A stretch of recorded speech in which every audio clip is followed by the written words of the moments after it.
Benedict, ilang teams ba yung naka-deploy natin ngayon, ano? At ano-ano yung mga assistance na ibinibigay natin sa ating mga kababayan?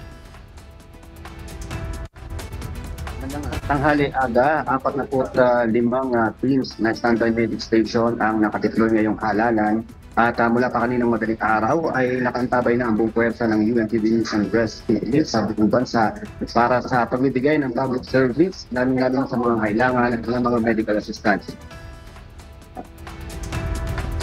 Sa Northern and Central Luzon, aga, libreng pamaypay ang ibinigay ng UNTV News and Rescue Team sa ating mga kababayan sa Nueva Bukod sa libreng pamaypay, ay may wheelchair assistance ang grupo sa ating mga senior citizen at person with disability. Nakantabay din ang buong team ng Baguio News and Rescue Team bilang standby medic sa Baguio City High School dahil sa inaasahang pagdagsa doon ng mahigit 3,500 botante ngayong araw.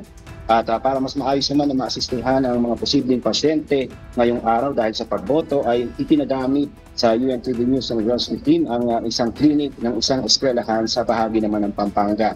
Sa National Capital Region at Southern Luzon Region aga as of 10:40 kaninang umaga nakapagbigay na tayo ng 222 wheelchair assist, 592 free vital signs monitoring at siyam na ang nabigyan ng paunang lunas dahil naman sa kanilang mga medical concerns. Kasama sa ipinaglingkod ng UNTV News and Rescue Team ay ang free cold drinking water at random blood sugar naman ang ibinigay ng ating mga kasama sa Visayas Region.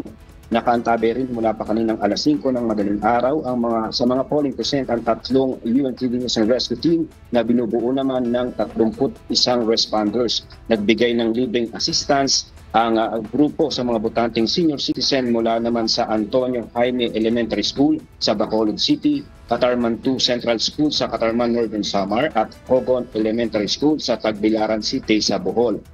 Nagbigay rin ng libreng malamig na tubig ang NAR kung sakaling may mauuhaw naman sa ating mga kababayan upang maibsan ang uhaw dahil na rin sa init ng panahon. Sa Mindanao Region, sa malaking polling percent naman nakaantabay ang mahigit 40 volunteers ng UNTV News and Rescue Team. Umabot naman sa extreme portion ang init na nararanasan sa rehiyon at patuloy na nakaantabay ang UNTV News and Rescue para naman paglingkod sa ating mga kababayan.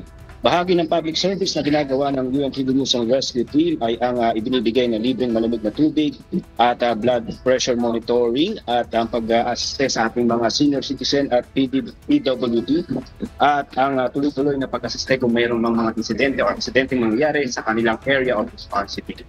Aga dito naman sa Upang Integrated Elementary School dito sa Balanga City, sa Bataan ay may paunti-unti pa, may pangangailangan pa mga kababayan natin upang bumoto. Pero sa ngayon ay wala namang naging problema sa naging pagboto ng ating mga kababayan dito sa bahagi ito ng Bataan. Yan muna ang update ito sa Bataan at sa buong pwersa ng UNTV News and Rescue ay nagpapaalalang mag-hydrate po tayo mga kasambahay upang tayo itiwa sa problema. Yan muna ang update. Agad. Maraming salamat, Benedict Galazan.